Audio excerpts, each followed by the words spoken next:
नमस्कार साथियों, आप सभी को नववर्ष की बहुत ढेर सारी शुभकामनाएँ। आशा करता हूँ वर्ष 2025 आपका अच्छा बीता होगा। साथियों, आज मैं आपके सामने हाज़िर हुआ हूँ एक ज़रूरी जानकारी लेकर, जो कहीं न कहीं आपके और हमारे स्वास्थ्य से जुड़ी हैं। साथियों, वर्ष 2025 में मेरी एक सर्जरी हुई थी, जो कि करवानी बेहद ज़रूरी थी, क्योंकि वह बीमारी बिना सर्जरी के ठीक नहीं होती है। बहुत से ज्ञानी लोग कहते हैं कि उस बीमारी को दवा, योग के द्वारा ठीक कर सकते हैं, परंतु वह आप सभी को केवल भ्रम में रखते हैं।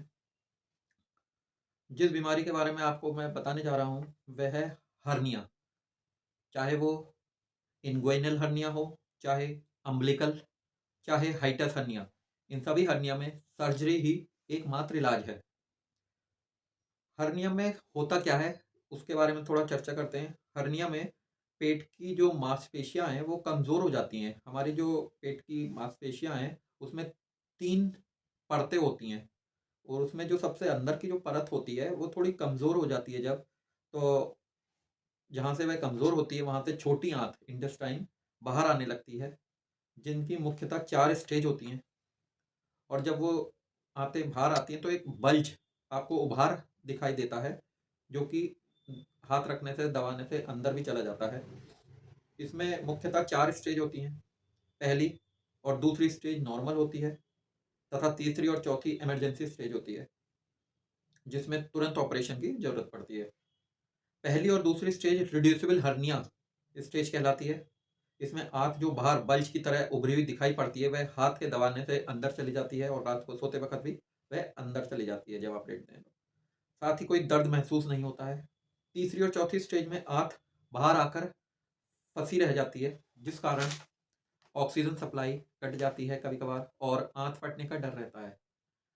अब आते हैं इसके इलाज पर। हर्निया का इलाज में 3 तरह की सर्जरी अपनाई जाती है, जो कि एक लैप्रोस्कोपिक, एक रोबोटिक और एक ओपन हर्निया सर्जरी। तीनों ही सर्जरी में मैश, जाली लगाई जाती है, जो कि आंत को बाहर आने से रोकती है। जाली भी 3 तरह की होती हैं, जिसमें एक बायोडिग्रेडेबल मैश होती है, जो कि समय के साथ घुल जाती है।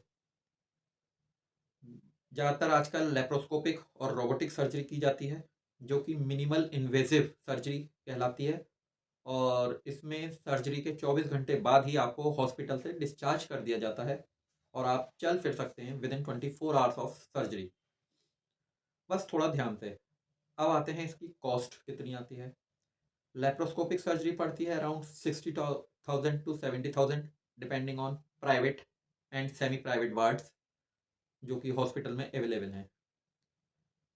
रोबोटिक सर्जरी पड़ती है अराउंड 90,000 टू 1,10,000 और 20,000। सर्जरी के बाद आपको खाने में क्या खाना है, इसमें भी आपको मैं बताना चाहूँगा कि हल्का भोजन लेना है, जो कि ईज़िली डाइजेस्ट हो सके, और कोई भी तली भुनी चीज़ें आपको नहीं खानी है, का सेवन बिल्कुल नहीं करना है, कम मात्रा में लेना है, और लगभग 1 मंथ तक आपको इसका पालन करना है। अगर आप चाहते हैं कि स्टेयरकेसेस चढ़ सकते हैं ईज़िली, वो भी हल्के-हल्के, तो आप उसकी भी शुरुआत कर सकते हैं आफ्टर 15 डेज़, स्लोली-स्लोली वो भी।